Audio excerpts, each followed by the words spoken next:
तो hello and welcome students. आज हम लोग पढ़ने वाले हैं क्लास 10th का इलेक्ट्रिसिटी चैप्टर। बहुत इंपॉर्टेंट चैप्टर है ये। चलिए इस चैप्टर को स्टार्ट करते हैं। जब मैं बात करता हूँ इलेक्ट्रिसिटी की तो सबसे पहली चीज़ जो दिमाग के अंदर आती है हम लोगों के वो होती है बिजली। अच्छा, इलेक्ट्रिसिटी की बात हो रही है, ज़रूर बिजली के बारे में होगा ये टॉपिक। हाँ बिल्कुल, बिजली के बारे में ही है ये टॉपिक। लेकिन हम लोग एग्जाम में ऐसा तो नहीं लिखने वाले, तो हम लोग बेसिकली इलेक्ट्रिसिटी को ये भी बोल सकते हैं चार्जेस हैं इसके अंदर कुछ ना कुछ।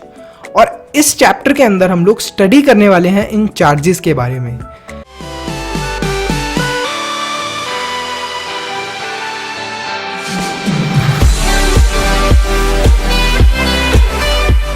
तो देख लेते हैं हम लोग इलेक्ट्रिसिटी के अंदर जो फर्स्ट चार्ज है। हमें पता चलता है कि जो इलेक्ट्रिसिटी है वो दो चीज़ों के अंदर डिवाइडेड है। एक जो इलेक्ट्रिसिटी है जिसके बारे में हमें नहीं पढ़ना है इस चैप्टर के अंदर, जस्ट बेसिक नॉलेज होनी चाहिए, वो है static electricity. Next is current electricity.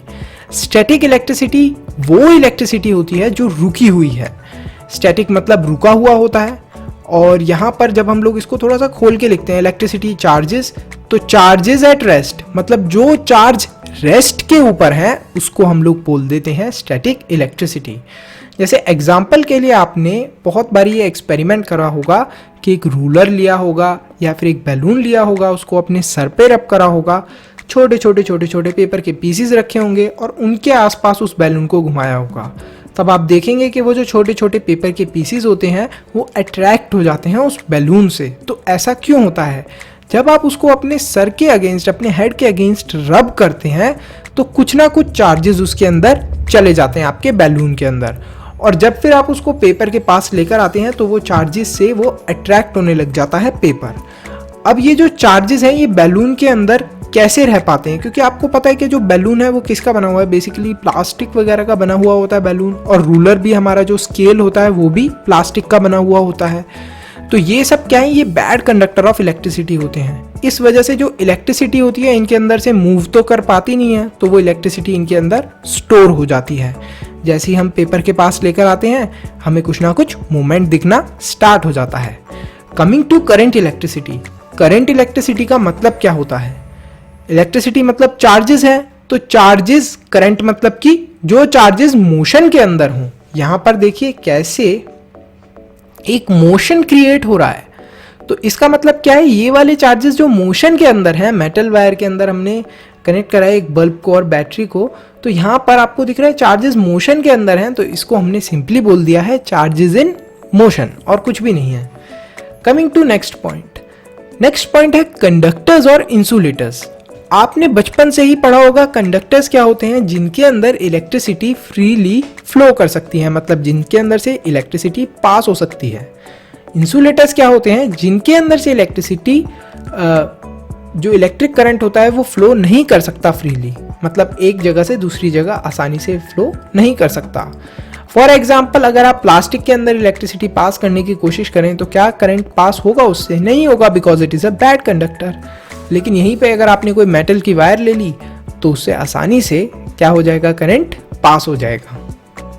Coming to next point कि जो मेटल्स होते हैं आखिर इनके पास ये क्वालिटी आती कैसे है, और इतनी स्पेशल इनके पास ये पावर आई कहाँ से है कि सिर्फ इन्हीं से इलेक्ट्रिसिटी फ्लो हो पाती है? तो मेटल्स जो होते हैं वो गुड कंडक्टर्स होते हैं, ये तो हमें पता है कि they are good conductors of electricity, मतलब आसानी से उनसे बिजली पास होती है। लेकिन ये जो उनकी स्पेशल पावर है ये आती है उनकी एक अद्भुत शक्ति से, जिसको हम लोग बोलते हैं कि इनके अंदर जो चार्जेस होते हैं वो मूव कर सकते हैं फ्रीली। मतलब किसी भी मेटल के अंदर या फिर किसी भी गुड कंडक्टर के अंदर चार्जेस बहुत ही आसानी से मूव कर सकते हैं, एक जगह से दूसरी जगह आसानी से जा सकते हैं। सर वो कैसे जा सकते हैं, अभी हम समझते हैं। अब हम समझते हैं एटम से। एटम किसका? एक हमने लिया है एटम ऑफ गुड कंडक्टर लिया है हमने, और एक एटम लिया है हमने इंसुलेटर का। और जो मेटल्स या फिर गुड कंडक्टर्स के एटम होते हैं वो थोड़े से साइज में बड़े होते हैं एज कम्पेयर टू इंसुलेटर। आपको दिख ही रहा होगा कि यहाँ पर एटम कितना छोटा सा है और यहाँ पर कितना बड़ा है। अब यहाँ पर आपको पता ही है कि एक एटम जो होता है उसके सेंटर में क्या होता है, न्यूक्लियस। न्यूक्लियस के पास पॉजिटिव चार्जेस होते हैं, इसी वजह से जो इलेक्ट्रॉन्स होते हैं उसके चारों तरफ रोटेट कर रहे होते हैं। और इसी तरीके से जो हमारा इंसुलेटर होता है, इंसुलेटर के पास भी इंसुलेटर के अंदर भी यही मैकेनिज्म है। सेंटर में न्यूक्लियस है जिसके पास पॉजिटिव चार्जेस हैं और आसपास इलेक्ट्रॉन घूम रहे होते हैं। अब इन दोनों एटम के स्ट्रक्चर्स को आप स्क्रीन पे देख पा रहे हैं। आप गैस कर सकते हैं कि किसमें से चांसेस ज्यादा हैं इलेक्ट्रॉन निकलने के। इन दोनों के बारे में जब आप देखेंगे तो आपको देखकर लगेगा कि यार यहाँ पर बहुत ज़्यादा इलेक्ट्रॉन्स हैं, यहाँ पर बहुत ज़्यादा इलेक्ट्रॉन्स इस ऑर्बिट के अंदर घूम रहे हैं, तो शायद इसमें से कोई एक ना एक इलेक्ट्रॉन निकल सकता है। लेकिन यहाँ पर इतने कम इलेक्ट्रॉन्स हैं तो चांसेस बहुत कम हैं इनके निकलने के। तो यहाँ पर यही होता है कि जो इलेक्ट्रॉन्स होते हैं ये निकल जाते हैं ऑर्बिट से, और ये जो निकल जाते हैं इलेक्ट्रॉन्स ये एक जगह से दूसरी जगह आराम से घूमते हैं। फिर घूमते हैं तो क्या होता है कि चार्जेस मूव कर रहे हैं फ्रीली, क्योंकि इलेक्ट्रॉन के पास भी तो एक तरीके का चार्ज है, तो इस वजह से चार्जेस मूव कर रहे हैं फ्रीली। इस तरीके से हमें समझ में आता है एटम से कंडक्टर्स के कि किस तरीके से चार्जेस मूव करते हैं फ्रीली। अब नेक्स्ट पॉइंट पे आ जाते हैं, एक मैकेनिज्म स्टडी करते हैं हम लोग मेटल वायर का। आप लोगों को पता ही होगा कि घर पे जो हमारे मेटल वायर्स होती हैं, या फिर आपने कभी कोई मेटल वायर देखी होगी, उनके ऊपर एक प्लास्टिक की कोटिंग होती है, और जब आप उसके अंदर देखेंगे तो कोई मेटल की चीज़ लगी हुई होती है, मेटल की वायर लगी हुई होती है, उसके ऊपर प्लास्टिक की कोटिंग होती है। तो ऐसा क्यों होता है, जो हमारे घर पे वायर्स हैं उनके ऊपर प्लास्टिक की कोटिंग क्यों होती है? क्योंकि अगर आप डायरेक्टली गलती से उस वायर को टच कर लेंगे, अगर उसके ऊपर प्लास्टिक की कोटिंग नहीं होगी और वो मान लीजिए इलेक्ट्रिसिटी से कनेक्टेड है, तो आपको शॉक लग सकता है, आपको झटका लग सकता है बिजली का। इस वजह से उसके ऊपर एक प्लास्टिक की कोटिंग कर देते हैं। अब ये तो बात हो गई नॉर्मल सी चीज़ की। अब हम देखते हैं कि किस तरीके से एक मेटल वायर है वो वर्क करती है स्पेसिफिकली। यहाँ पर हमने एग्जाम्पल लिया है मेटल वायर के लिए। ये देखिए आप, जो मैं इलेक्ट्रॉन्स की बात कर रहा था, इसके अंदर कैसे मूव कर रहे हैं, ये देख रहे हैं आप कितने फ्रीली मूव कर रहे हैं। कोई इस डायरेक्शन में जा रहा है, कोई इलेक्ट्रॉन इस डायरेक्शन में जा रहा है, कोई इलेक्ट्रॉन इस डायरेक्शन में, तो ये वाला किसी और डायरेक्शन में। तो मतलब इसके अंदर जो इलेक्ट्रॉन्स है, जो भी चार्जेस हैं, वो बड़े ही फ्रीली मूव कर रहे हैं। उनके ऊपर कोई मतलब फर्क नहीं पड़ रहा, कोई एक डायरेक्शन में नहीं जा रहे, वो आराम से इधर से उधर घूम रहे हैं। तो ये कौन से केस में था? ये कौन से केस में था? जब यहाँ पर कोई भी बैटरी या सेल कनेक्टेड नहीं था। चलो एक एग्जाम्पल ले लेते हैं इसके लिए। एग्जाम्पल में हमने लिया है कुछ स्टूडेंट्स को, आपके स्कूल का एग्जाम्पल। आपके स्कूल में मान लो एक दिन कोई भी टीचर नहीं आया, ऐसा होगा तो नहीं, लेकिन पॉसिबली एक दिन कोई भी टीचर नहीं आया, तो जितने भी बच्चे आपकी क्लास के अंदर हैं या फिर जितने भी बच्चे स्कूल में हैं, कोई लाइब्रेरी में घूम रहा है, कोई ग्राउंड में खेल रहा है, कोई कैंटीन में जा रहा है और कोई स्पोर्ट्स रूम में जा रहा है, मतलब सब बच्चे इधर से उधर घूम रहे हैं। कोई म्यूजिक रूम में जाके तबला बजा के आ रहा है। तो यहाँ पर सारे बच्चे फ्रीली मूव कर रहे हैं, कोई भी एक पर्टिकुलर डायरेक्शन में वर्क नहीं कर रहा। कब की बात है ये? जब टीचर्स नहीं हैं। अब अगले दिन आपके टीचर्स आ जाते हैं। आपके टीचर्स जैसे ही आते हैं, तो आप जब टीचर्स प्रेजेंट होते हैं तब तो आसानी से जा नहीं सकते कि स्पोर्ट्स रूम में चले गए आप, या फिर कहीं पे भी मूव कर रहे हो फ्रीली नहीं मूव कर सकते, मतलब खुल के आप मूव नहीं कर सकते। जिस डायरेक्शन में टीचर्स आपको पढ़ाएंगे या जिस डायरेक्शन में आपके पीरियड्स होंगे, या टीचर्स आपको समझाएंगे कि अब आपको ये चीज़ करनी है, इसके बाद नेक्स्ट पीरियड ये है, तो आपको वो डायरेक्शन फॉलो करनी पड़ेगी जो टीचर्स आपको बताएंगे। और यहाँ पर क्या हो रहा था ऊपर वाले केस के अंदर, कि बच्चे कहीं पर भी घूम रहे थे स्कूल के अंदर। यहाँ पर अब हम लोगों ने क्या करा है, यहाँ पर जब टीचर्स आए हैं तो बच्चे एक डायरेक्शन के अंदर मूव कर रहे हैं। कौन सी डायरेक्शन के अंदर? जो नेगेटिव डायरेक्शन है उनकी, उससे वो कौन सी डायरेक्शन में मूव कर रहे हैं? पॉजिटिव डायरेक्शन के अंदर। तो यही हमारा एग्जाम्पल है मेटल वायर का। जो इसके अंदर मेटल वायर के अंदर चार्जेस होते हैं वो बहुत ही मूव करते हैं फ्रीली। जब इनको बैटरी या सेल से कनेक्ट नहीं करा जाता, इधर से उधर घूम रहे होते हैं बड़े ही आराम से आवाराओं की तरह। जैसे ही इनसे बैटरी या सेल को कनेक्ट करा जाता है, एक पर्टिकुलर डायरेक्शन में ये चार्जेस मूव करना स्टार्ट कर देते हैं। जैसे यहाँ पर आपको दिख रहा है कि हमने जैसे ही सेल से कनेक्ट करा है इसको, तो ये एक डायरेक्शन में मूव कर रहे हैं, नेगेटिव से पॉजिटिव डायरेक्शन के अंदर ये चार्जेस मूव कर रहे हैं। This is due to potential difference. Potential difference के बारे में भी हम समझेंगे, लेकिन अभी के लिए हमें मैकेनिज्म ऑफ मेटल वायर समझना था। आई होप आपको ये अच्छे से क्लियर हुआ होगा। स्टार्ट करते हैं मैकेनिज्म ऑफ मेटल वायर से। Mechanism of metal wire topic हमें अच्छे से समझ में आया कि किस तरीके से विदाउट बैटरी या सेल एक मेटल वायर के अंदर इलेक्ट्रॉन्स मूव करते हैं फ्रीली, लेकिन जब हम उसके साथ बैटरी या सेल लगा देते हैं उसके अंदर तो किस तरीके से हमारे इलेक्ट्रॉन्स मूव करना स्टार्ट करते हैं from negative direction to positive direction. अब इसी से जुड़ी एक बहुत ही इंपॉर्टेंट बात है जिसको हमें समझ लेना चाहिए, वो है कन्वेंशनल करंट। बुक के अंदर अगर आप इसी चीज़ को पढ़ेंगे कि इलेक्ट्रॉन्स किस डायरेक्शन में मूव करते हैं तो आपको एक बहुत ही डिफरेंट चीज़ पढ़ने को मिलेगी। दैट इज़ कि इलेक्ट्रॉन पॉजिटिव साइड से नेगेटिव साइड की तरफ मूव करते हैं, जो कि बहुत सरप्राइजिंग है बहुत सारे बच्चों के लिए। तो सर बुक में ऐसा लिखा है तो आपने तो बहुत डिफरेंट बताया है। तो यहाँ पर अगर आप बुक के अंदर पढ़ेंगे तो आपको एक चीज़ और पढ़ने को मिलेगी कि by conventional method it is believe that electron flows from positive to negative side. Conventionally ये चीज़ मानी गई थी कि जो इलेक्ट्रॉन है वो फ्लो करते हैं पॉजिटिव से नेगेटिव साइड में। ये समझने के लिए हमें एक थोड़ी सी स्टोरी समझनी पड़ेगी। तो हम चलते हैं कुछ हजारों साल पहले। अब हजारों साल पहले के ज़माने में हम लोग आ गए हैं। यहाँ पर इंटरनेट भी नहीं है, टीवी भी नहीं है और बहुत सारी ऐसी चीज़ें हैं जो यहाँ पर अभी भी अवेलेबल नहीं हैं।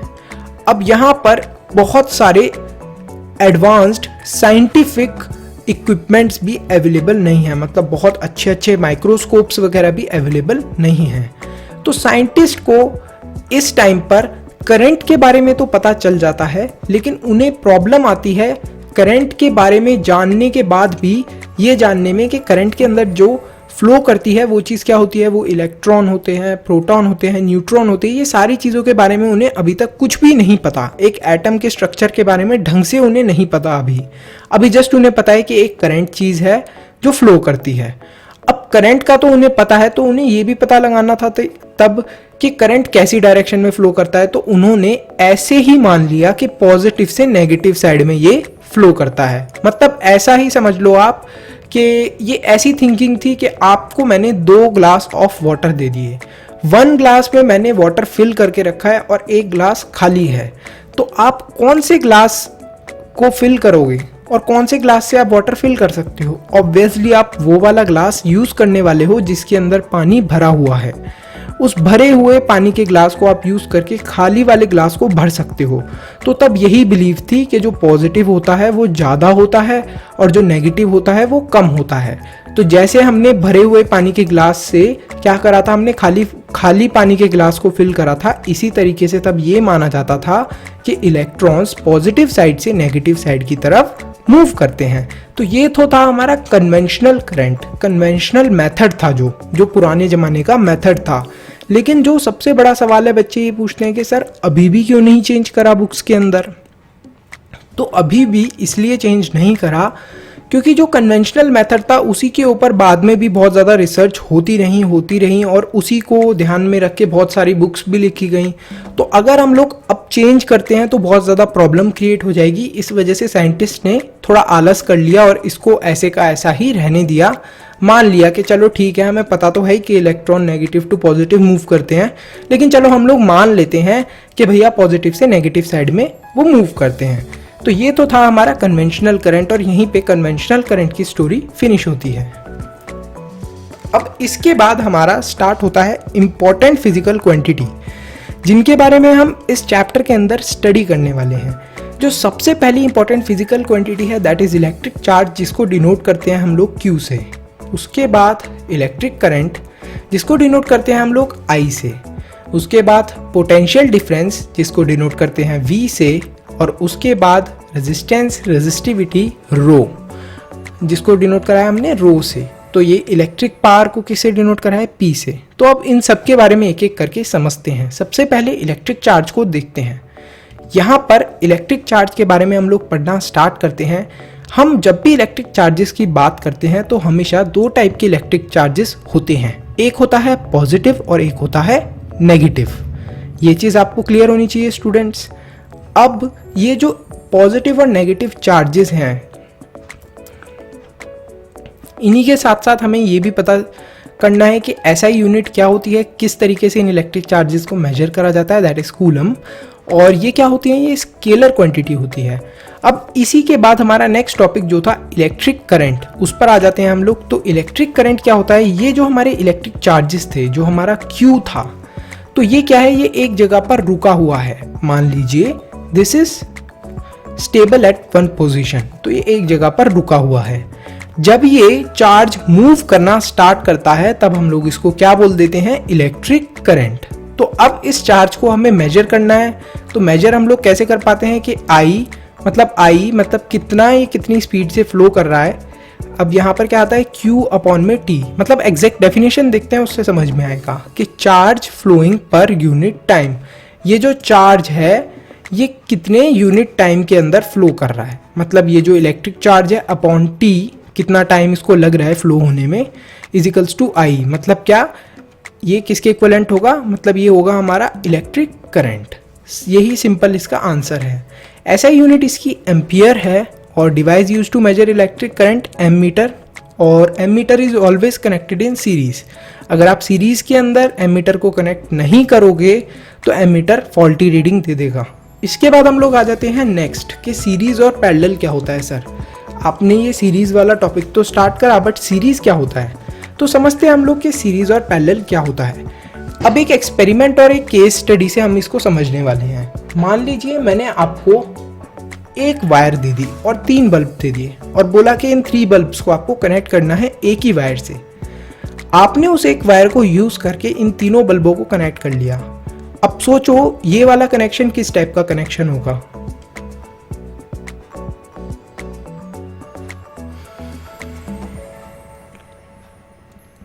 आपका आंसर सही है, ये वाला कनेक्शन होगा सीरीज कनेक्शन।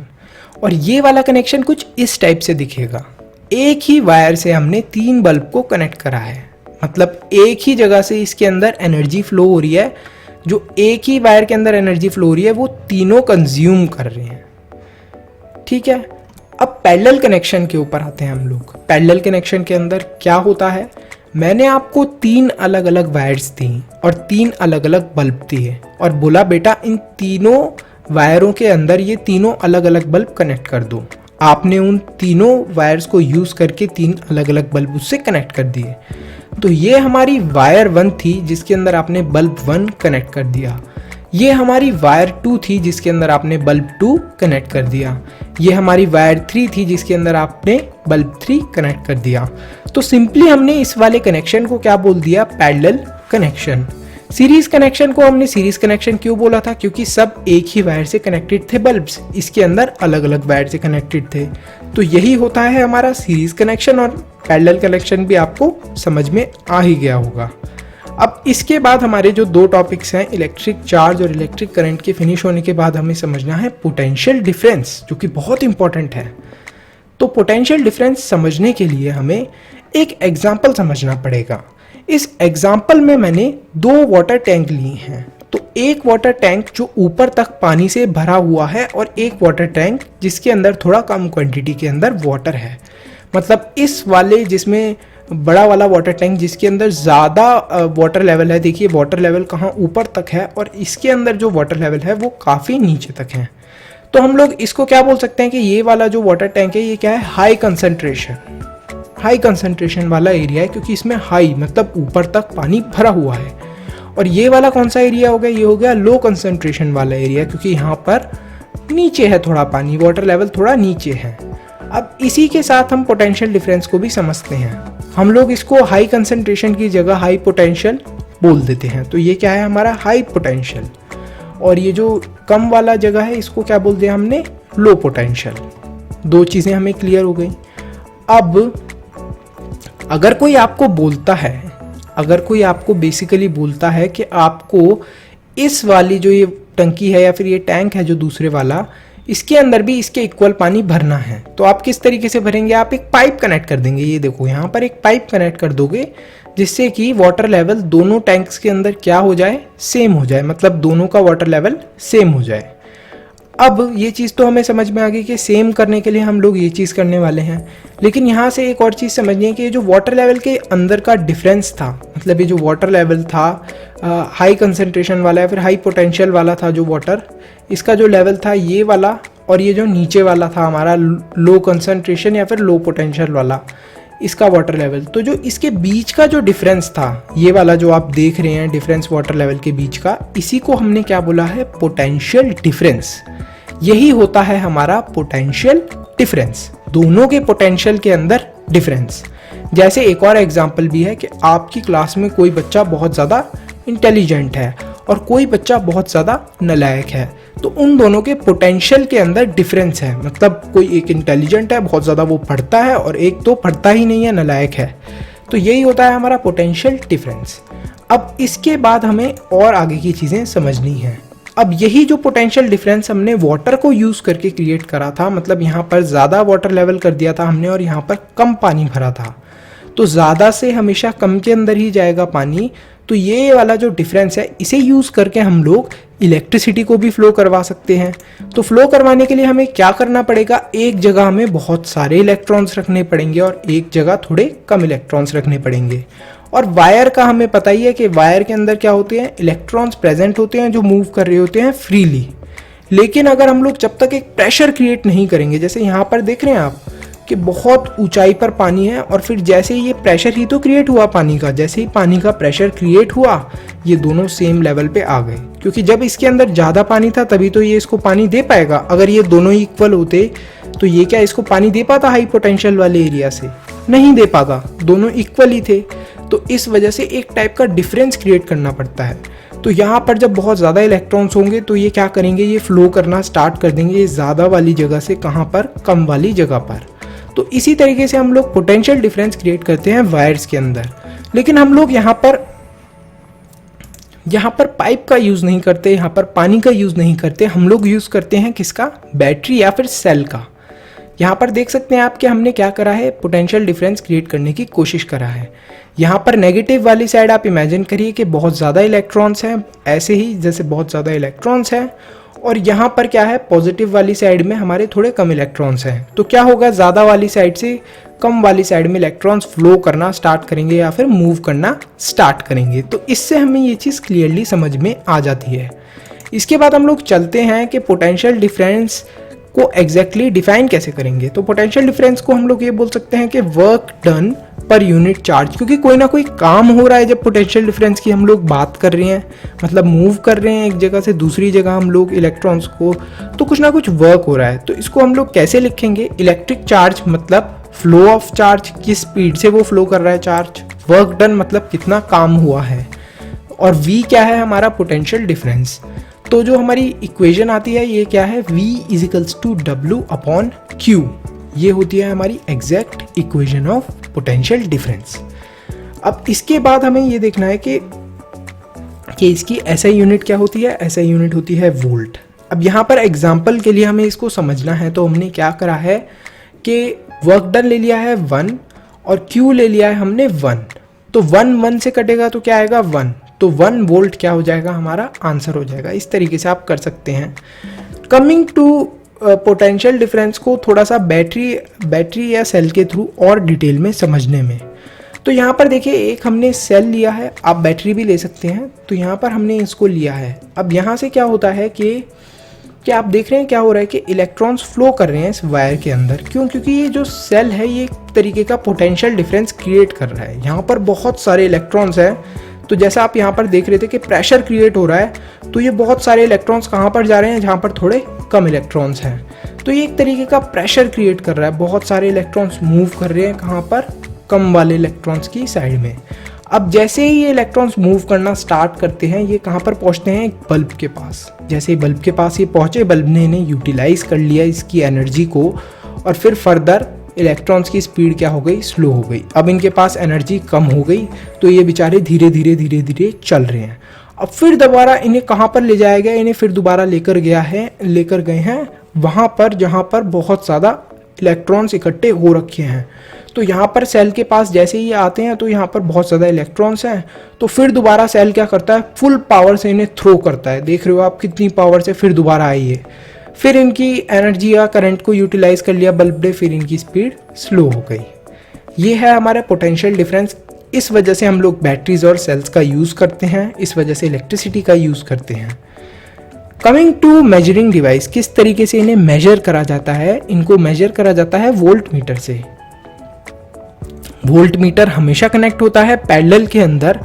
अगर आपने पैरेलल के अंदर नहीं कनेक्ट करा और सीरीज के अंदर कनेक्ट कर दिया वोल्ट मीटर को, तो क्या होगा, वो फॉल्टी रीडिंग देने लग जाएगा, गलत आपको रीडिंग दे देगा। मतलब होगी कुछ रीडिंग तो वो उसकी कुछ उल्टी ही रीडिंग बता देगा।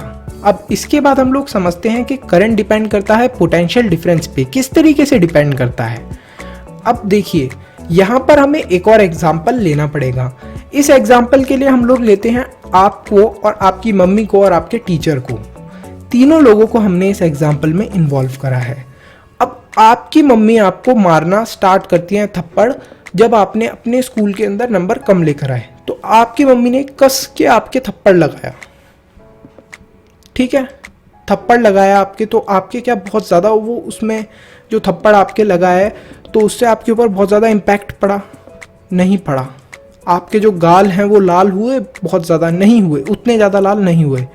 अब यहीं पर आपके टीचर हैं, टीचर को आपके ऊपर बहुत ज़्यादा गुस्सा आया और उन्होंने आपके एक थप्पड़ लगाया फुल पावर से, फुल एनर्जी से, टॉप, और वो थप्पड़ लगते ही आपके चीक्स बहुत ज़्यादा रेड हो गए। मतलब इम्पैक्ट बहुत ज़्यादा बड़ा था, क्योंकि टीचर ने तो पूरी जान से लगाया, मम्मा ने आपके मारा, मतलब पूरी जान से भी मारा होगा तो इतना तेज नहीं लगा होगा।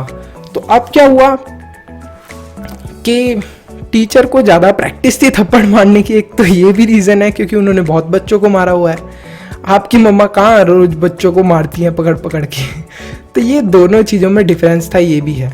तो इससे हमें सर कैसे समझ में आएगा पोटेंशियल डिफरेंस के बारे में? अब देखो यहाँ पर जब हम लोग कम पोटेंशियल डिफरेंस का यूज़ करेंगे तो जो फ्लो ऑफ करंट होगा वो भी स्लो होगा। जैसे आपके थप्पड़ पड़ा था आपकी मदर से, तो उसका इम्पैक्ट कम था क्योंकि उसके अंदर एनर्जी कम यूज़ हुई थी, मतलब इतनी ज़्यादा एनर्जी से आपकी मदर नहीं मार पाई होंगी, तो इस वजह से उसके अंदर आपका डिफरेंस कम था। ऐसे ही अगर हम लोग छोटी बैटरी यूज़ करते हैं तो क्या होता है, ये देख रहे हैं आप फ्लो ऑफ इलेक्ट्रॉन कितना कम है, बहुत स्लो है फ्लो ऑफ इलेक्ट्रॉन, बहुत स्लो है इसके अंदर।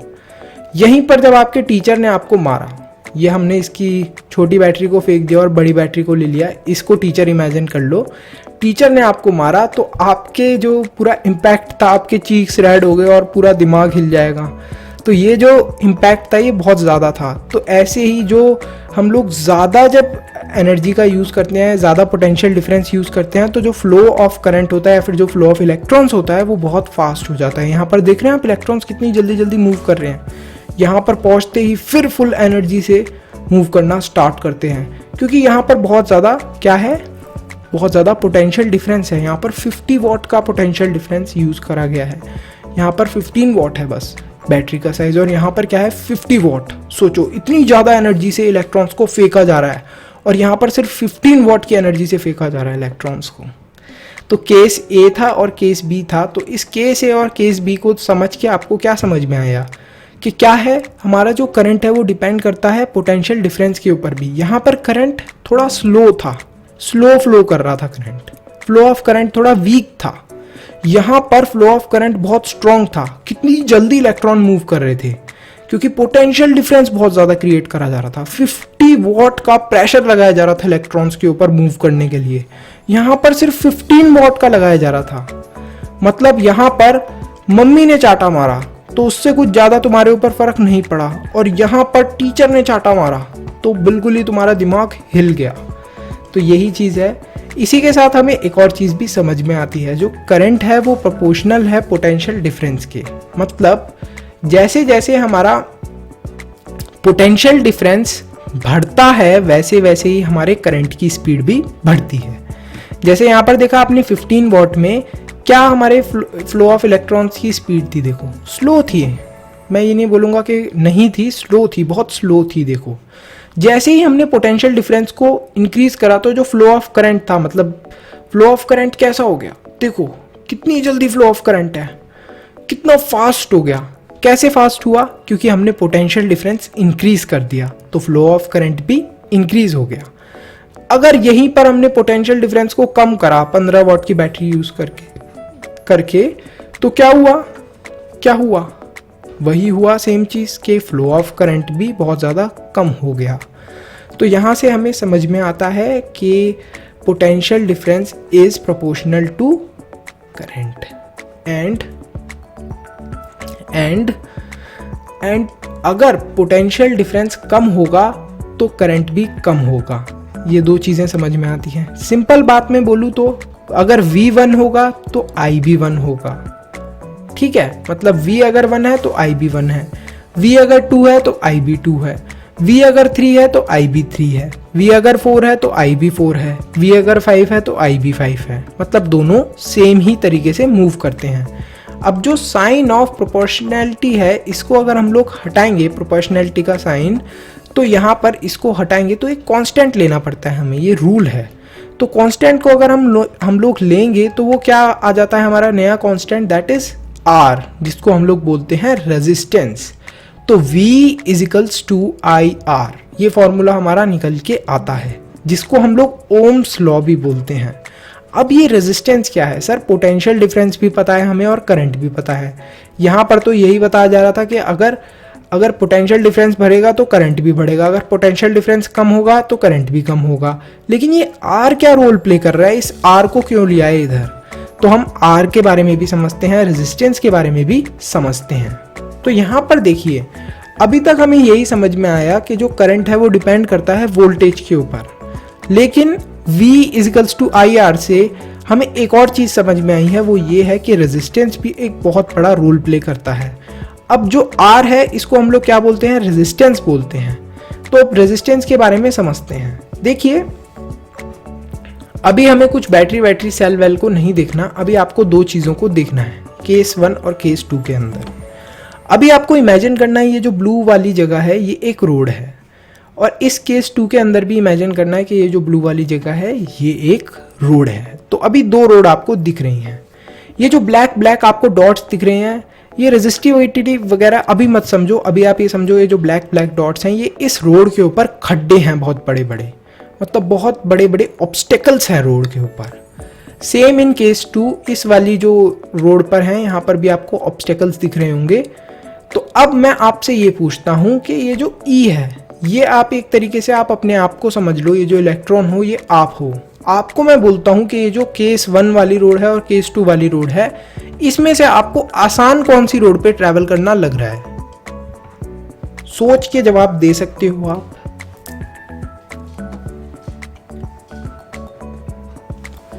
आई होप आपका आंसर होगा केस 2। इसका भी एक्सप्लेनेशन समझते हैं, बहुत सिंपल एक्सप्लेनेशन है। यहाँ पर कितनी ज़्यादा क्या है, कितनी ज़्यादा आप देखोगे कि खड्डे वगैरह हैं, कितनी ज़्यादा यहाँ पर रुकावट है। मतलब आप प्रॉपर्ली इस रोड पे मूव भी नहीं कर सकते क्योंकि इतनी ज़्यादा ब्लॉकेज हैं, हर जगह पर रोकने के लिए ऑब्स्टेकल लगे हुए हैं। यहाँ पर देखोगे तो रोड ऑलमोस्ट क्लियर है, थोड़े बहुत खड्डे हैं लेकिन बहुत ज़्यादा खड्डे नहीं हैं, मतलब ऑब्स्टेकल्स इतने ज़्यादा नहीं है, रुकावट इतनी ज़्यादा नहीं है। तो आसानी से आप केस 2 वाली रोड पे मूव कर सकते हो, केस 1 वाली रोड पे मूव करना थोड़ा मुश्किल है। तो यही होती है जो आपको ब्लैक डॉट्स दिख रहे हैं या फिर ये जो ऑब्स्टेकल्स दिख रहे हैं, यही एक हमारी वायर के अंदर होती है रेजिस्टिविटी। रेजिस्टिविटी के बारे में भी डिटेल में पढ़ेंगे। अभी आप समझिए कि ये रेजिस्टेंस होता है, यही होता है जो रोकता है फ्लो ऑफ इलेक्ट्रॉन्स को। अब बेचारा इलेक्ट्रॉन इस वायर के अंदर से मूव करने की कोशिश करेगा। आपने पोटेंशियल डिफरेंस भी क्रिएट कर दिया बैटरी यूज करके, अब करंट आपका फ्लो भी होने लगा, इलेक्ट्रॉन आपका बेचारा जाने भी लगा वायर से। तो जब बेचारा जाने की कोशिश करेगा तो इतने ज़्यादा ऑब्स्टेकल हैं कि टकराता रहेगा, बीच में टकराता रहेगा, तो इसकी स्पीड पे इम्पैक्ट पड़ेगा। यहाँ पर सीधी और खाली रोड है, थोड़े बहुत ऑब्स्टेकल हैं लेकिन इनसे फास्टली निकल जाएगा ये। तो यहाँ पर क्या है, यहाँ पर इतना ज़्यादा इसको टकराने की ज़रूरत नहीं है। तो इस चीज़ से हमें पता चलता है कि जिस वायर के अंदर मतलब ज़्यादा, बहुत ज़्यादा क्या हो, रेजिस्टिविटी हो, उधर फ्लो ऑफ करंट क्या होगा, कम होगा, ऑब्वियसली कम होगा, मतलब धीरे करंट फ्लो करेगा। और इधर जहाँ पर रेजिस्टिविटी क्या थी, कम थी, मतलब यहाँ पर ये जो खड्डे वगैरह थे ये कम थे, यहाँ पर ऑब्स्टेकल्स कम थे, तो यहाँ पर इलेक्ट्रॉन आसानी से फ्लो करेगा। तो सिंपल मतलब ये है कि इलेक्ट्रॉन यहाँ पर जल्दी से फ्लो करेगा। ज़्यादा इसमें कुछ डिफिकल्ट नहीं था, आई होप क्लियर हुआ होगा। ये जो हमारी केस 1 वाली रोड थी ये क्या थी, इस पे बहुत ज़्यादा ऑब्स्टेकल थे या फिर बहुत ज़्यादा खड्डे थे, तो यहाँ से इलेक्ट्रॉन बेचारा आसानी से ट्रैवल नहीं कर पा रहा। ये जो खड्डे या फिर जो ऑब्स्टेकल्स से इन्हें हम लोगों ने क्या बोला है, रेजिस्टिविटी बोला है। तो इस वजह से यहाँ पर फ्लो ऑफ इलेक्ट्रॉन इम्पैक्ट होगा। तो क्या करंट का फ्लो हो पाएगा, यहाँ पर फुल स्पीड में नहीं हो पाएगा, इम्पैक्ट हो रहा है। लेकिन केस 2 के अंदर यहीं पर हमने क्या ली है, एक रोड ली है जिसके ऊपर बहुत कम खड्डे वगैरह हैं। तो इधर क्या हुआ है, यहाँ पर जो फ्लो ऑफ इलेक्ट्रॉन है वो आसानी से हो पाएगा। तो इस वजह से क्या बोला जाएगा कि इसकी रेजिस्टिविटी कम है, इसके अंदर ऑब्स्टेकल्स कम है, इस वजह से फ्लो ऑफ इलेक्ट्रॉन आसानी से हो पा रहा है, मतलब इससे जल्दी इलेक्ट्रिसिटी फ्लो कर पाएगी। सिंपल बात है, वो भी समझेंगे हम लोग डिटेल में, बट आपको अगर यहाँ तक अच्छे से ये टॉपिक समझ में आया तो हम मूव ऑन करते हैं। तो resistance is a measure of the opposition to current flow in an electrical circuit. Exact definition अब आपको मिल गई। मतलब रेजिस्टेंस क्या होता है, मेजर। हम लोग मेजर करते हैं कि अगर इसकी रेजिस्टेंस ज़्यादा होगी, मतलब रुकावट, कितनी रुकावट है किसी भी करंट फ्लो के अंदर, यहाँ पर करंट फ्लो ही कराने की कोशिश कर रहे हैं हम लोग, तो कितनी रुकावट हो रही है उससे ही हम लोग बोलते हैं रेजिस्टेंस।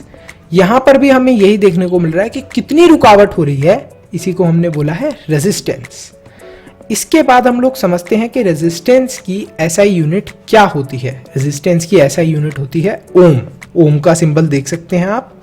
सिंबल कैसा होता है इसका सर्किट के अंदर, देखो सिंबल से ही आप लोगों को समझ में आ जाएगा कि ये देख रहे हो उबड़ खाबड़, मतलब जैसे रोड के ऊपर होते हैं ना गड्ढे, ऊंचे नीचे ऊंचे नीचे ऊंचे नीचे, ये वही आपको पता चल रहा है कि वही दिखाया गया है कि ये जो है ये भी बड़े बड़े रोड के अंदर गड्ढे हैं, बड़ी दिक्कत करते हैं ये लोग भी।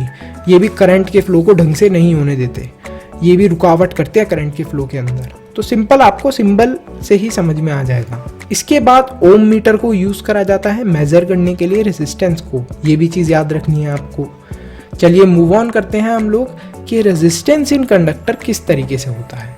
अब रेजिस्टेंस इन कंडक्टर समझने के लिए हमें एक और एग्जाम्पल लेना पड़ेगा।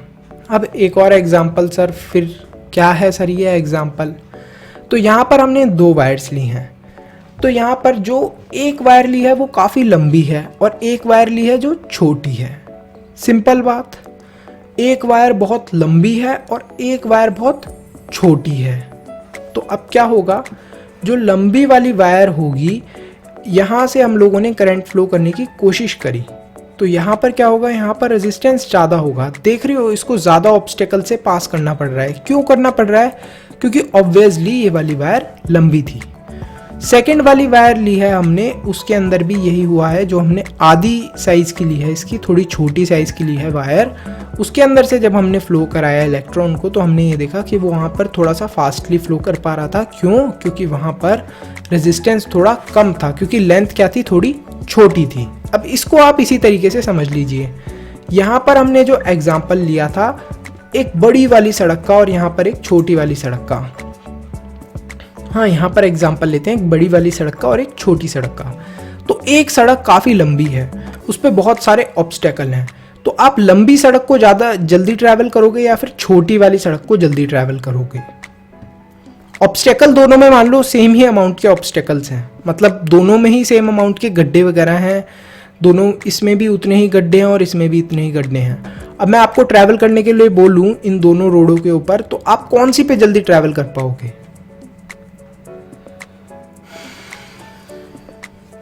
आप यही बोलोगे, आंसर आपका यही होगा कि सर जिसकी लेंथ छोटी होगी उसी पर तो जल्दी ट्रैवल कर पाएंगे हम लोग। इसकी तो लेंथ बहुत बड़ी लग रही है तो इस पे ट्रैवल करने में तो ज़्यादा टाइम लगेगा। तो यही चीज़ रेजिस्टेंस के केस में होती है। अब रेजिस्टेंस को हमने देखिए क्या क्या लिखा है, मैंने रेजिस्टेंस को बेचारे को क्या क्या नाम दे दिए। एक तो रेजिस्टिविटी, रेजिस्टेंस, ऑब्स्टेकल, रुकावट, कुछ भी बोल सकते हो जिसको तुम बोलना चाहो। एक तरीके से ये है तो रुकावट ही, फ्लो नहीं करने दे रहा इलेक्ट्रॉन्स को आसानी से। तो यहाँ पर आप आसानी से आंसर कर पाए हो कि क्या हुआ है कि इस वाली रोड को, जो ये काफ़ी लेंथी रोड है, इसको ट्रैवल करने में ज़्यादा टाइम लगेगा। मतलब इसमें से ज़्यादा आप लोगों को फेस करना पड़ रहा है रेजिस्टेंस। यहाँ पर ज़्यादा गड्ढे वगैरह हैं तो ये दिक्कत आ रही है। और यहाँ पर क्या हुआ है, यहाँ पर गड्ढे वगैरह हैं तो सही उसी क्वांटिटी में, लेकिन आपको ट्रैवल कम करना पड़ रहा है इसके अंदर से। तो ऑब्वियसली क्या होगा, आपकी रेजिस्टेंस इसके अंदर कम हो जाएगी क्योंकि आपको ट्रैवल ही कम करना पड़ रहा है। तो यहीं से हमारा एक सिंपल सी चीज़ निकल के आती है कि अगर लेंथ ज़्यादा होती है किसी भी वायर की तो रेजिस्टेंस ज़्यादा होता है। क्यों? क्योंकि उतना ही ज़्यादा फिर इलेक्ट्रॉन्स को ट्रैवल करना पड़ रहा है उस वायर के अंदर और उन ऑब्स्टेकल्स को फेस करना पड़ रहा है, मतलब उन रुकावटों को फेस करना पड़ रहा है। अगर लेंथ कम होती है तो रेजिस्टेंस भी क्या हो जाती है, कम हो जाती है, क्योंकि उतना ही कम उनको रुकावटों को फेस करना पड़ता है। तो यहाँ से हमें समझ में आता है कि R is proportional to L। Simple चीज़, मतलब अगर हम लोग हम लोग क्या करेंगे, आर क्या हमारा हो गया, रेजिस्टेंस को अगर हम लोग बढ़ाएंगे, देखो रेजिस्टेंस को अगर हम लोग बढ़ाएंगे तो क्या होगा, सॉरी अगर लेंथ को बढ़ाएंगे तो रेजिस्टेंस भी बढ़ेगा, और अगर हम लोग लेंथ को कम करेंगे तो रेजिस्टेंस भी क्या होगा, कम होगा। तो इस तरीके से हमें पता चलता है कि R is proportional to L, resistance is proportional to length of a wire. अब इसके बाद दूसरी चीज पे आ जाते हैं। अब दूसरी चीज क्या है सर, फिर दोबारा दूसरी चीज पर आप ले आए। अब मैं आपको बोलता हूं कि एक रोड है जहां पर बहुत ज्यादा ट्रैफिक है, जहां पर बहुत ज्यादा मतलब लोग शॉपिंग करने जाते हैं, और एक रोड है जहां पर आपको ये बोल दूं कि यहाँ पर रोड भी छोटी है ये और लोग भी बहुत ज़्यादा हैं, और एक रोड जहां पर लोग बहुत ज़्यादा आते हैं लेकिन वो रोड थोड़ी बड़ी है। तो आप ट्रैवल कौन सी रोड से करना पसंद करोगे, मतलब चौड़ी वाली रोड से या छोटी वाली रोड से? ये बताओ आप ट्रैवल किस में आसानी से कर पाओगे और जल्दी कर पाओगे?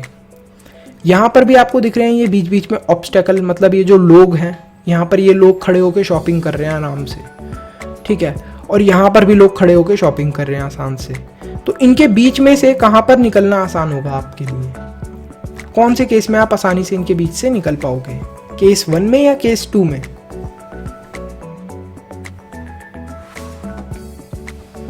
आई होप आपका आंसर होगा केस 2 के अंदर। अगर आप यहाँ पर ट्रैवल करेंगे तो आपके पास ज़्यादा जगह है इधर उधर से निकलने की। समझ रहे हैं आप कि आपके पास ज़्यादा जगह है इधर उधर से निकलने की। और यहाँ पर क्या हो रहा है, यहाँ पर आपके पास जगह ही नहीं होगी क्योंकि ये रोड ही बहुत पतली है। तो ये जो चौड़ाई है, ये जो हम लोग बात कर रहे हैं इसकी चौड़ाई की, तो ये क्या चीज़ होती है हमारी, area of cross section of a wire. इसी चीज़ को हम लोग बोल देते हैं क्रॉस सेक्शन, मतलब कितनी थिक है, कितनी मोटी है वायर या कितनी पतली है वायर। जितनी पतली वायर होगी, जितना एरिया ऑफ क्रॉस सेक्शन कम होगा, मतलब जितनी ज़्यादा पतली होगी वायर उतना ही ज़्यादा रेजिस्टेंस होगा। देख रहे हो आप यहाँ पर कितना ज़्यादा ऑब्स्टेकल है, यहाँ पर कितनी ज़्यादा दिक्कत होने वाली है एक इलेक्ट्रॉन को फ्लो करने में, क्योंकि वायर ही इतनी पतली है। अगर यही हमने बहुत मोटी वायर ले ली तो इधर क्या है, इधर रेजिस्टेंस थोड़ा कम हो गया, मतलब इलेक्ट्रॉन को जगह मिल गई ट्रैवल करने की। तो यही हुआ है, जब एरिया हमारा कम हुआ है तो रेजिस्टेंस क्या हुआ है, बढ़ गया है, मतलब यहाँ पर बहुत ज़्यादा रेजिस्टेंस बढ़ गया है। जब एरिया हमारा बढ़ा है, यहाँ पर देख रहे हैं आप एरिया बढ़ गया है, यहाँ पर कितना इंक्रीज हो गया है एरिया। तो जब एरिया इंक्रीज हुआ है तो रेजिस्टेंस क्या हुआ है, कम हो गया है, ऑब्स्टेकल थोड़े कम हो गए हैं क्योंकि इलेक्ट्रॉन को यहाँ से निकलने की जगह मिल गई है। यहाँ पर तो बेचारे इलेक्ट्रॉन कहीं ना कहीं अटकेगा ही। चलो अब इस चीज को हमें लिखना हो तो हम लोग क्या लिखेंगे, R is inversely proportional to A। Inversely proportional ही तो है, उल्टा ही तो हो रहा है कि अगर एरिया बढ़ रहा है तो रेजिस्टेंस कम हो रहा है, अगर एरिया कम हो रहा है तो रेजिस्टेंस बढ़ रहा है। तो एक दूसरे के उल्टा फुल्टा ही तो चल रहे हैं, तो उल्टे फुल्टे को हम लोग क्या बोलते हैं, इनवर्सली प्रोपोर्शनल। चलिए आगे चलते हैं हम लोग।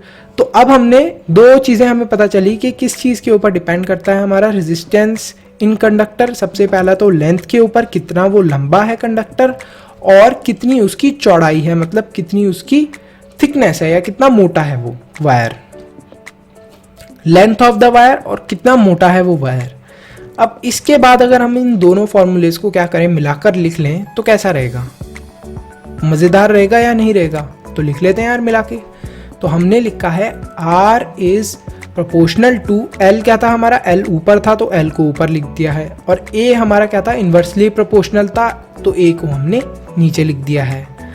अब हमें क्या करना है, इन्वर्सली प्रोपोर्शनल का साइन हटाना है, फिर से सॉरी प्रोपोर्शनल का साइन हटाना है।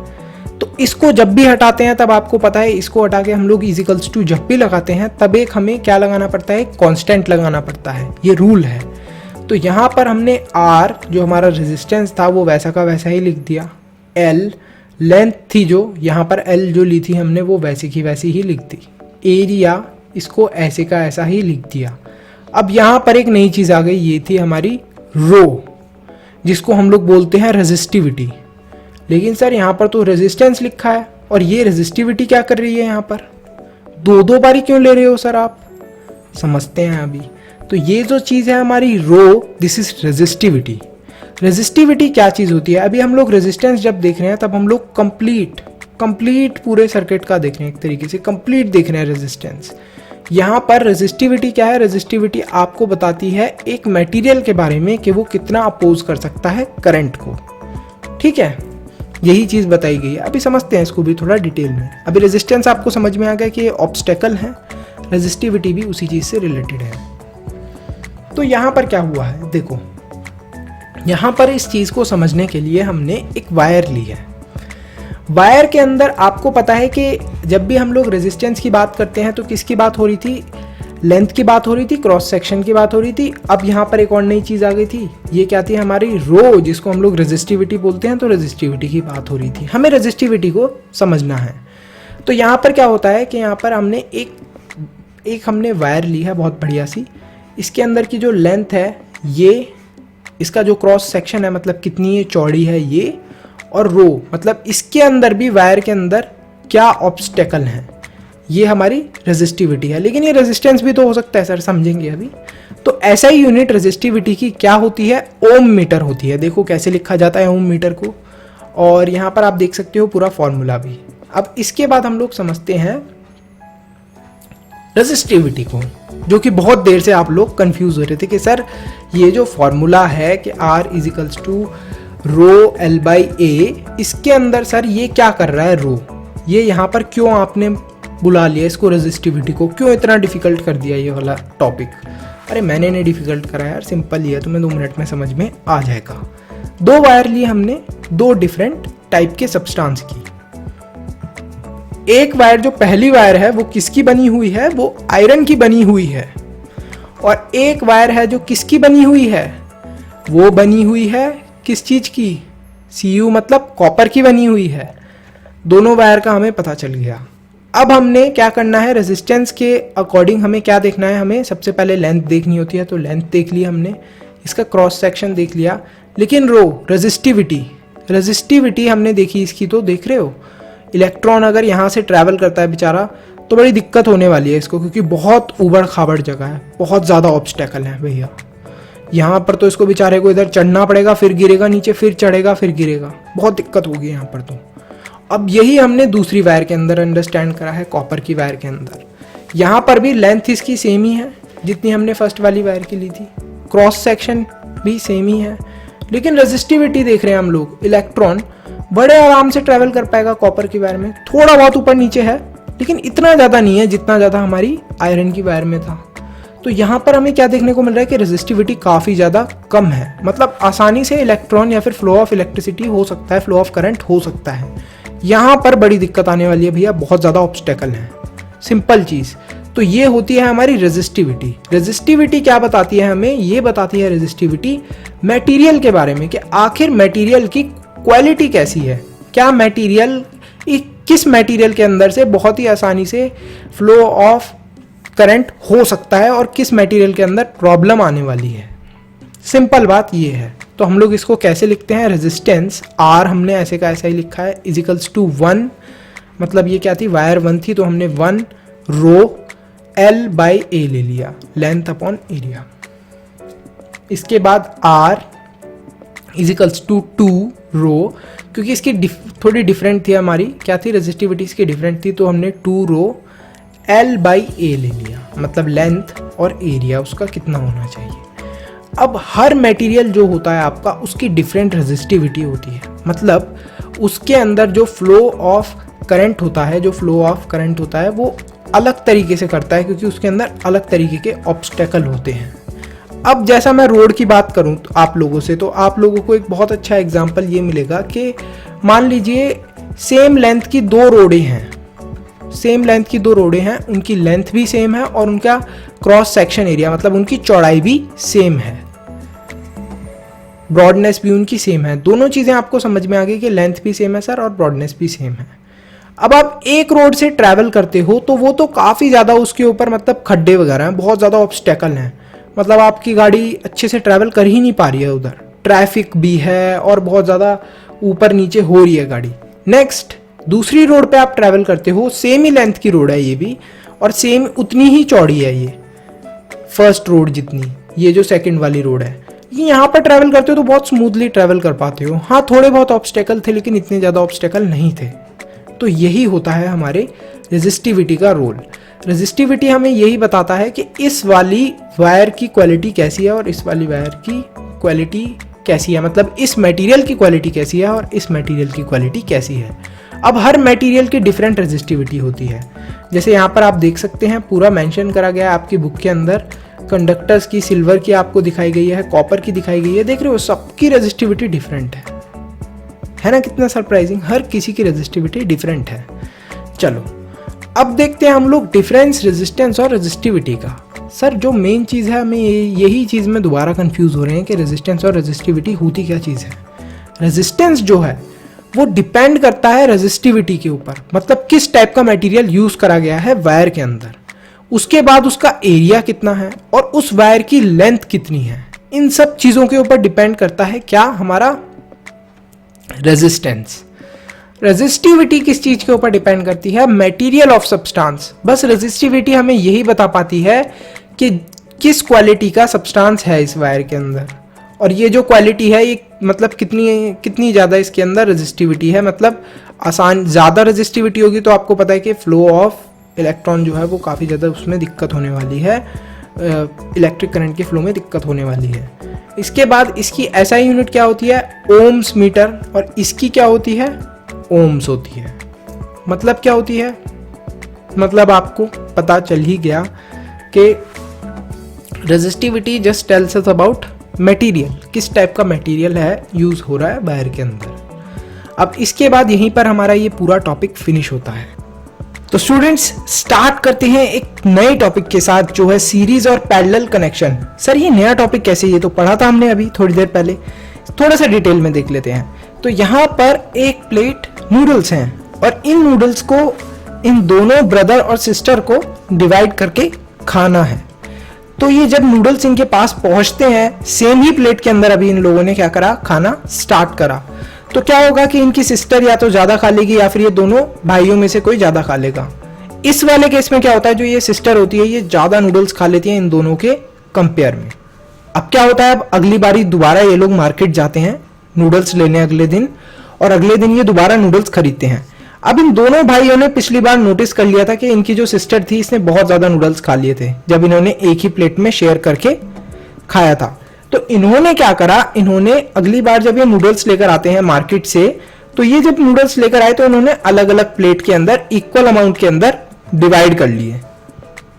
इन्होंने क्या करा, उन नूडल्स को डिवाइड कर लिया, मतलब ये जो सिस्टर है इसको भी उतना ही मिलेगा जितना इसको मिलेगा और इसको भी उतना ही मिलेगा। तो इस तरीके से इन्होंने लगभग कुछ अप्रोक्सीमेटली करके डिवाइड कर लिए नूडल्स। तो यहीं से हमारा जो कंसेप्ट निकल के आता है वो है हमारा सीरीज और पैरेलल वाला। तो सीरीज के अंदर भी एक ही वायर का इस्तेमाल होता है जहां पर करंट हमारा फ्लो होता है, और इन तीनों बल्ब को उस वायर के करंट को यूज करना होता है। तो जो बल्ब 1 है वो ज्यादा भी यूज कर सकता है, कम भी यूज कर सकता है। बल्ब 2 है वो भी ज्यादा यूज कर सकता है और वो कम भी यूज कर सकता है। जो बल्ब 3 है वो भी ज्यादा यूज कर सकता है और कम यूज कर सकता है। ये दोनों ही केस हैं।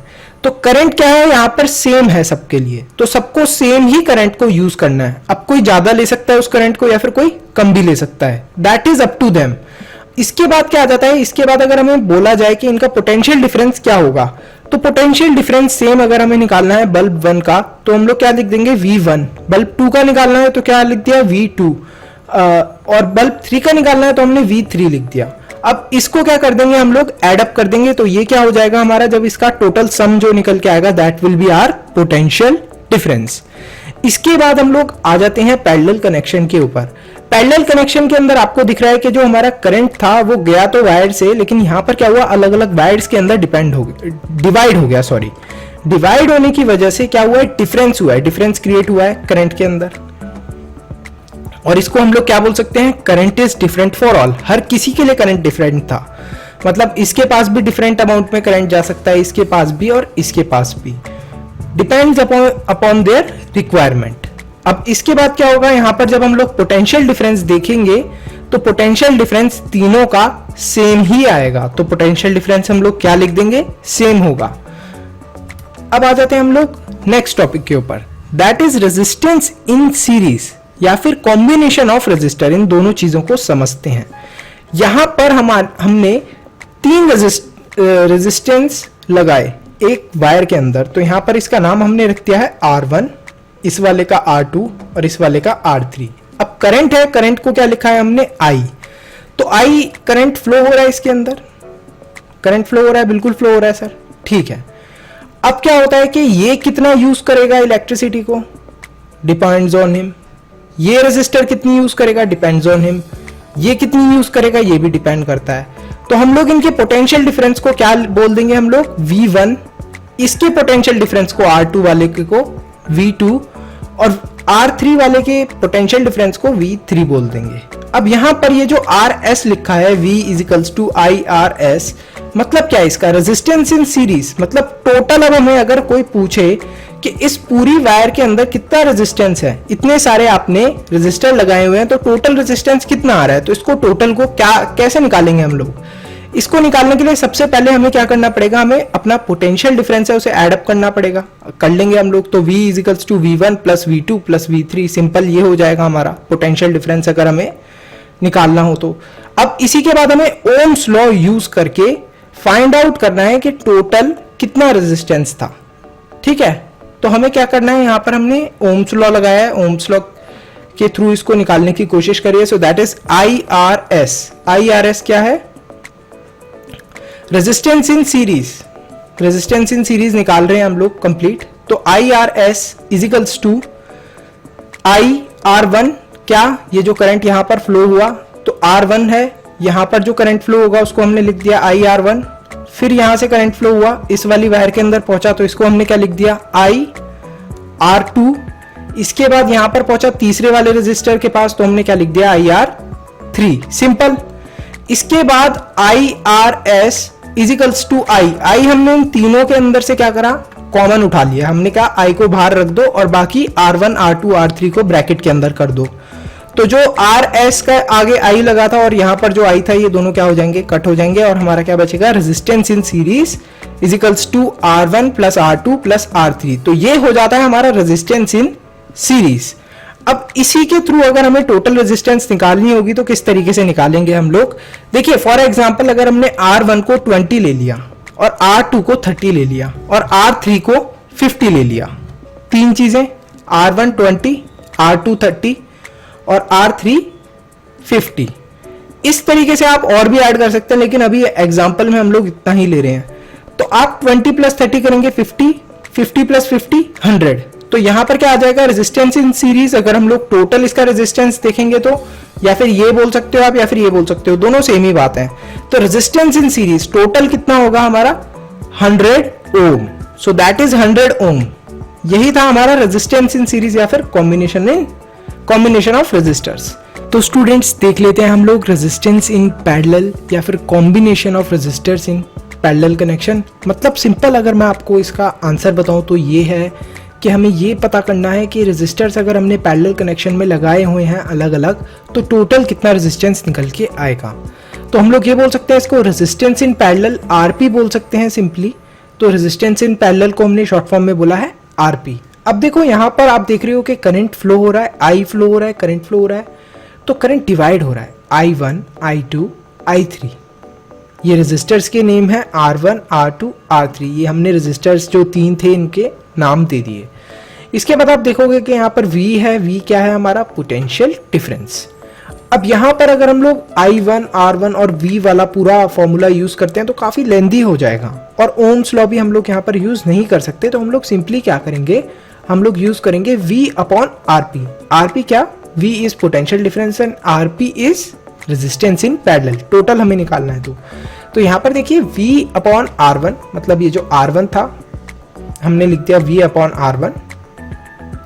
इसके बाद V upon R2, V upon R2 लिख दिया हमने, V upon R3, V upon R3 यहाँ पर लिख दिया।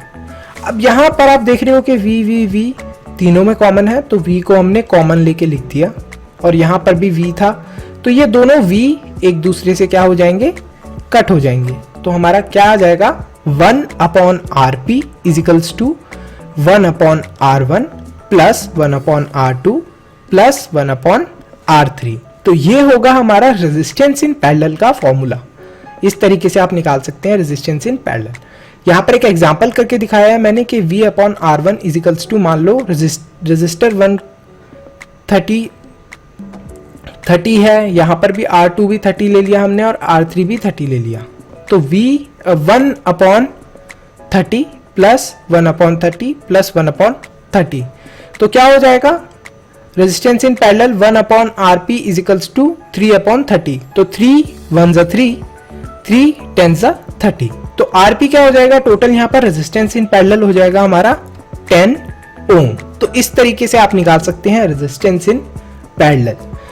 चलते हैं नेक्स्ट टॉपिक की तरफ, दैट इज सर कभी कभी वायर हीट अप होता है, ऐसा क्यों? कभी कभी घर में देखा होगा या फिर कहीं पर भी वायर को टच करा होगा तो वो हीट होती हुई दिखती है। सर ऐसा क्यों हो जाता है, वायर गर्म क्यों हो जाती है? तो देखते हैं। अभी तक हमने देखा कि किस तरीके से एक वायर होती है, उसके अंदर इलेक्ट्रॉन्स फ्लो करते हैं और ये जो ऑब्स्टेकल्स होते हैं दीज आर कॉल्ड रेजिस्टेंस। इसको हम लोग रेजिस्टेंस बोलते हैं और यही चीज हम लोग अभी समझने वाले हैं कि ये किस तरीके से हीट जनरेट होने में हेल्प करती है। अब देखिए ये जो इलेक्ट्रॉन मूव कर रहा है, यहाँ पर ये जो रेजिस्टेंस है, अगर इससे जाकर इस गड्ढे से, मान लीजिए ऑब्स्टेकल है, इस ऑब्स्टेकल से जाकर अगर ये इलेक्ट्रॉन टकराएगा, ये देखिए यहाँ पर ये जाकर टकराया इस ऑब्स्टेकल से, तो यहाँ पर एक ब्लास्ट टाइप हुआ, मतलब हीट एनर्जी रिलीज हुई। तो ये क्या हो रहा है, यहाँ पर हीट रिलीज हो रही है। तो सिंपली इस वजह से हमने देखा है कि वायर्स कभी कभी हीट अप हो जाती हैं और यही इसी तरीके से हमारी हीट एनर्जी प्रोड्यूस होती है। अब देखते हैं हम लोग वायर्स के अंदर हीट अप होती हैं इसी वजह से। तो हम लोग देखते हैं कि इसके फॉर्मूलेज क्या क्या हैं। तो पहला जो फॉर्मूला है that is H is equals to VIT। दूसरा फॉर्मूला है H is equals to I square RT। तीसरा फॉर्मूला है H is equals to V square T/R। अब यहां पर ये तीनों फॉर्मूले कौन कौन से केसेस में यूज करने हैं ये बता देता हूं मैं। जब आपको वोल्टेज गिवन हो क्वेश्चन के अंदर, करंट गिवन हो और टाइम गिवन हो और आपसे हीट के बारे में पूछा जाए, तब आप कौन सा फॉर्मूला यूज करेंगे, नंबर 1। उसके बाद नंबर 2 फॉर्मूला कब यूज करेंगे, जब आपको करंट गिवन है, मतलब I करंट गिवन है, रेजिस्टेंस गिवन है और टाइम गिवन है। तो इस वाले केस में हम लोग कौन सा फॉर्मूला यूज करेंगे, नंबर 2। नंबर 3 वाला, जब आपको फॉर्मूले के अंदर वोल्टेज, टाइम और रेजिस्टेंस गिवन है। यहां पर देख रहे हो करंट हमें नहीं पता है, सिर्फ 3 चीजें बताई गई हैं, वोल्टेज, टाइम और रेजिस्टेंस। अब ये तीनों चीजें अगर आपको पता है तो आप बड़ी आसानी से हीट निकाल सकते हो। तो ये थे हमारे 3 फॉर्मूले हीट के। इसके बाद हम लोग नेक्स्ट टॉपिक देखते हैं कि एक हीटिंग कॉइल को किस तरीके से डिजाइन कर सकते हैं। अब हमें कुछ ऐसे डिवाइसेस डिजाइन करने की जरूरत पड़ी जिनसे हम लोग हीट प्रोड्यूस कर सकें, जैसे हीटर वगैरह हो गए गर्म करने के लिए चीजों को। तो यहां पर हमें जूल्स लॉ ऑफ हीटिंग मिला। जूल्स लॉ ऑफ हीटिंग का मतलब क्या है, heat generated in a conductor is directly proportional to square of current, दूसरा रेजिस्टेंस, तीसरा time for which the current is passed. तो यहां पर हमारा जूल्स लॉ ऑफ हीटिंग जो है वो निकल के आया, that is H is equals to I square RT। इसको भी हम लोग अभी समझेंगे, लेकिन यहां पर आप समझिए कि क्या हुआ है, जब प्रोपोर्शनल क्या क्या है, स्क्वायर ऑफ करंट, रेजिस्टेंस और टाइम। अब यहां पर आप देखोगे तो एक बहुत इंपॉर्टेंट चीज है जिस पर डिजाइन करता है, डिपेंड करता है हमारा ये formula, that is resistance. Resistance यहां पर एक बहुत बड़ा रोल प्ले करता है हीट जनरेशन में। मतलब कैसे रोल प्ले करता है, आपको थोड़ा सा रिकॉल करना पड़ेगा रेजिस्टेंस का formula, that was R is equals to rho L/A। L क्या थी, हमारी लेंथ थी, A था हमारा एरिया और रो थी हमारी वायर की क्वालिटी, या फिर जिस भी सब्सटेंस को हम लोग देख रहे हैं उसकी क्वालिटी। अब यहां पर देखिए क्या होता है कि अगर आपकी रेजिस्टेंस कब बढ़ती है, रेजिस्टेंस कब बढ़ती है, जब हमारी या तो लेंथ क्या हो, लेंथ जैसे जैसे बढ़ेगी वैसे वैसे रेजिस्टेंस बढ़ जाएगी। एरिया क्या होगा, एरिया जैसे जैसे कम होगा वैसे वैसे रेजिस्टेंस इंक्रीज होगी। रो क्या थी, उसकी क्वालिटी थी। तो यहां पर देखिए रो का मैंने आपको बताया था क्वालिटी के अंदर कौन कौन से हमारे सब्सटेंस है जो ज्यादा रेजिस्टेंस प्रोड्यूस कर पाते हैं। मैंने पूरा चार्ट भी आपको दिखाया, तो उससे आप देख सकते हो। तो यहां पर देखिए कुछ मैं आपको चीजें भी बता देता हूं यहाँ पर एग्जाम्पल के लिए, यहाँ पर हमने ये रॉड ली है पानी गर्म करने वाली, बहुत लोगों ने देखा होगा।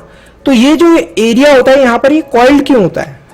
आपने देखा होगा लास्ट में जो एरिया होता है वो बहुत ज्यादा कॉइल्ड होता है। तो ऐसा क्यों होता है? Just to increase its length.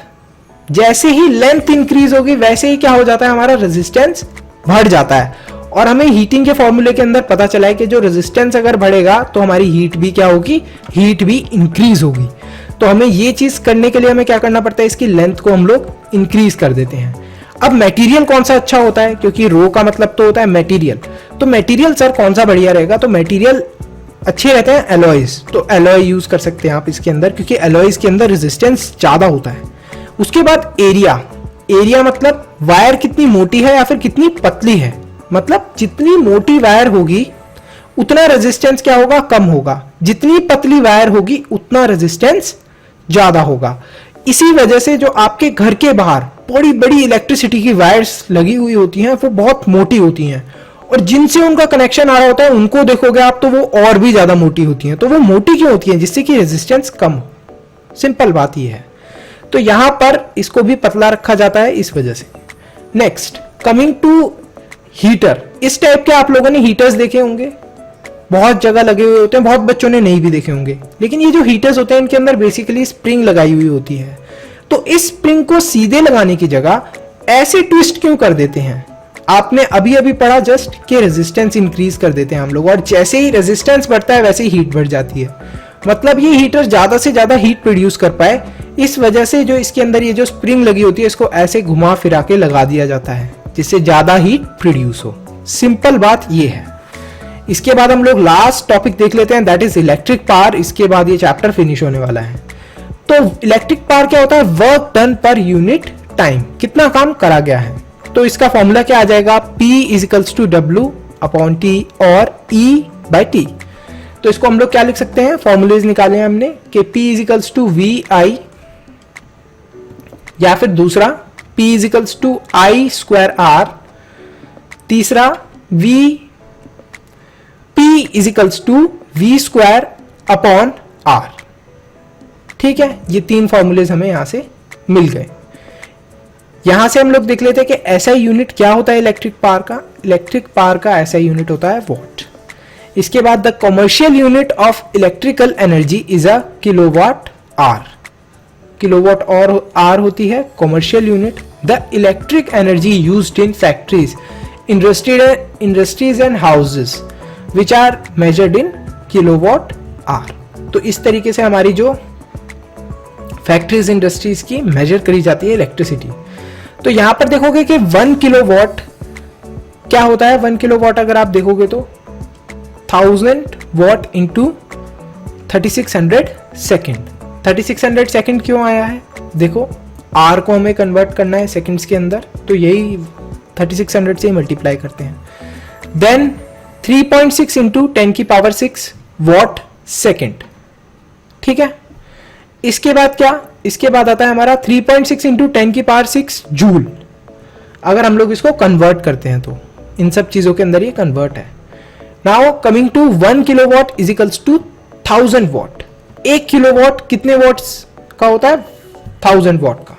Next 1 horse power is equals to 746 watt. ये जो हॉर्स पावर वाला वर्ड है ये आपने ज्यादा नहीं सुना होगा, लेकिन ये वर्ड यूज होता है कार्स के लिए, गाड़ियों के लिए, कि इस गाड़ी की हॉर्स पावर बहुत ज्यादा है। जैसे फरारी की हॉर्स पावर बहुत ज्यादा है, मतलब क्या?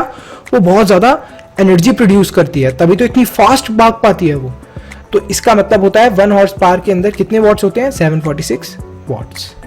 अब यहां पर आप जो इलेक्ट्रिक पावर का फॉर्मूला, इसके अंदर ज्यादा तो कुछ समझाने के लिए है नहीं, लेकिन आप समझ सकते हैं कि अगर आपको क्या क्या चीजें गिवन हो तो आपको कौन सा फॉर्मूला यूज करना है। सिंपली आपको उसी के अकॉर्डिंग आपको फॉर्मूले यूज करने होते हैं।